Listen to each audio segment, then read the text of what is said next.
শুভেন্দু মাঝি আবার এসেছি আপনাদের সাথে। আজকে আমরা খুব গুরুত্বপূর্ণ বিষয় নিয়ে কথা বলবো, সেটা হলো সার্ভাইকাল ক্যান্সার বা যোনিদ্বারের ক্যান্সার।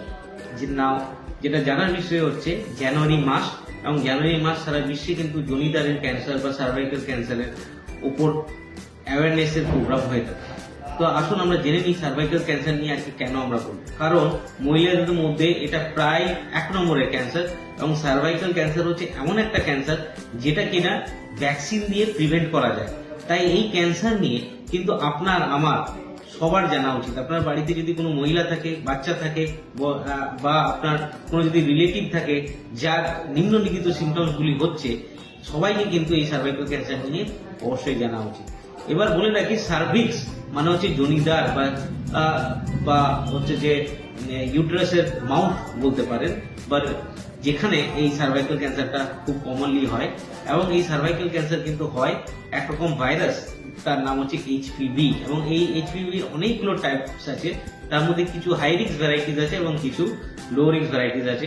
হাই রিস্ক ভ্যারাইটিস যেমন 16-18, এইচপিভি 16-18 থেকেই কিন্তু ইনফেকশনটা হয়, এবং এই ইনফেকশনটা কিন্তু খুব আর্লি স্টেজে যখন ফিমেলসরা সেক্সুয়ালি অ্যাক্টিভ হয়ে যায়, তখন কিন্তু এই ইনফেকশনটা ট্রান্সমিট হয়ে যায়। সেই জন্য হচ্ছে কিছু কিছু সেফ সেক্সুয়াল প্রসিডিউর যদি কেউ ফলো করে, তাহলে কিন্তু এই ক্যান্সারটা খুব ইজিলি প্রিভেন্ট করা যায়।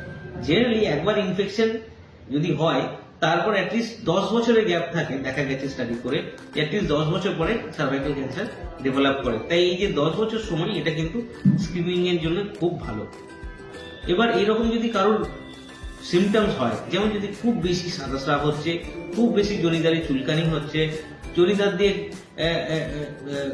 রক্ত পড়ছে, বা গন্ধযুক্ত কোনো সিক্রিশনস হচ্ছে, বা মেলামেশার সময় কষ্ট হচ্ছে, বা মেলামেশার পরে বা সময়ে ব্লিডিং হচ্ছে, বা ধরুন আপনার এইগুলোর সাথে সাথে ওজন কমে যাচ্ছে, বা কুচকি জায়গাগুলো বা গ্রয়িং নোটস গুলো ফুলে যাচ্ছে, বা ওজন কমে যাচ্ছে, হ্রাস হয়ে যাচ্ছে, বা এনার্জি থাকছে না, বা কারোর যদি ধরুন অ্যাডভান্স স্টেজে যেটা আমরা বলি হাইড্রোনেফ্রোসিস, বা কিডনি ফুলে যাওয়া, বা ইউরিন হচ্ছে না, পা ফুলে যাচ্ছে, এইরকম যদি সিমটমস হয়, এগুলো কিন্তু সবই সার্ভাইকাল ক্যান্সারের লক্ষণ। তবে এগুলো জেনারেলি যখন সার্ভাইকাল ক্যান্সারটা ডেভেলপ করে যাচ্ছে তখনকার লক্ষণ। তার আগে কি হয়, তার আগে কিন্তু এর কোনো সিমটমস থাকে না। সেই জন্য যখন সিমটমস থাকে না, মানে এসিমটমেটিক ইন্ডিভিজুয়ালি কিন্তু সার্ভাইকাল ক্যান্সার স্ক্রিনিং করা যায়। তার জন্য খুব সস্তায় এবং অলমোস্ট সমস্ত সরকারি হাসপাতালে, প্রাইভেট জায়গায় এই টেস্টগুলো অ্যাভেলেবেল। তার নাম হচ্ছে প্যাপস্মিয়ার টেস্ট। এবং প্যাপস্মিয়ার টেস্টে যদি কোথাও কোনো গন্ডগোল হয়, একটা পরীক্ষা আছে, তার নাম হচ্ছে কলপোস্কোপি বা কলপোস্কোপি গাইডেড বায়োপসি।